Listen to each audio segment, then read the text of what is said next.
தமிழகத்தில் பெண்களுக்கு வேலைவாய்ப்புகளை அதிகரிக்கும் நோக்கில் புதிய செயல் திட்டத்தை உருவாக்க தமிழ்நாடு அரசு முடிவு செய்துள்ளது.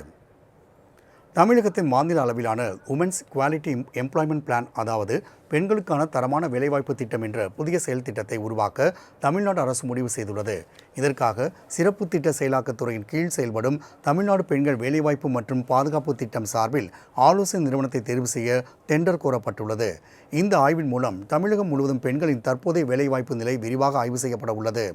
மேலும் மாவட்டம் வாரியாக எந்தெந்த துறைகளின் பெண்களுக்கு அதிக வேலைவாய்ப்புகளை உருவாக்க முடியும் என்பதும் கண்டறியப்பட உள்ளது.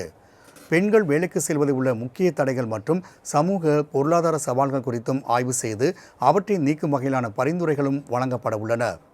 தேர்வு செய்யப்படும் ஆலோசனை நிறுவனம் 6 வாரங்களுக்குள்ளாக தனது ஆய்வு மற்றும் செயல்திட்ட அறிக்கையை தமிழ்நாடு அரசிடம் சமர்ப்பிக்க வேண்டும் என தெரிவிக்கப்பட்டுள்ளது.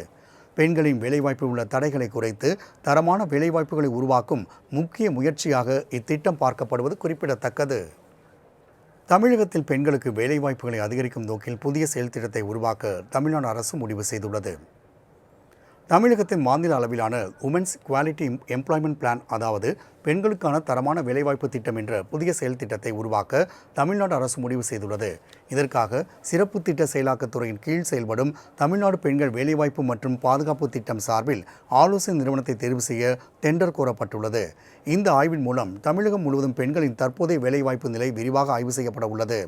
மேலும் மாவட்டம் வாரியாக எந்தெந்த துறைகளின் பெண்களுக்கு அதிக வேலைவாய்ப்புகளை உருவாக்க முடியும் என்பதும் கண்டறியப்பட உள்ளது. பெண்கள் வேலைக்கு செல்வதில் உள்ள முக்கிய தடைகள் மற்றும் சமூக பொருளாதார சவால்கள் குறித்தும் ஆய்வு செய்து அவற்றை நீக்கும் வகையிலான பரிந்துரைகளும் வழங்கப்பட உள்ளன. தேர்வு செய்யப்படும் ஆலோசனை நிறுவனம் 6 வாரங்களுக்குள்ளாக தனது ஆய்வு மற்றும் செயல்திட்ட அறிக்கையை தமிழ்நாடு அரசிடம் சமர்ப்பிக்க வேண்டும் என தெரிவிக்கப்பட்டுள்ளது. பெண்களின் வேலைவாய்ப்பில் உள்ள தடைகளை குறைத்து தரமான வேலைவாய்ப்புகளை உருவாக்கும் முக்கிய முயற்சியாக இத்திட்டம் பார்க்கப்படுவது குறிப்பிடத்தக்கது.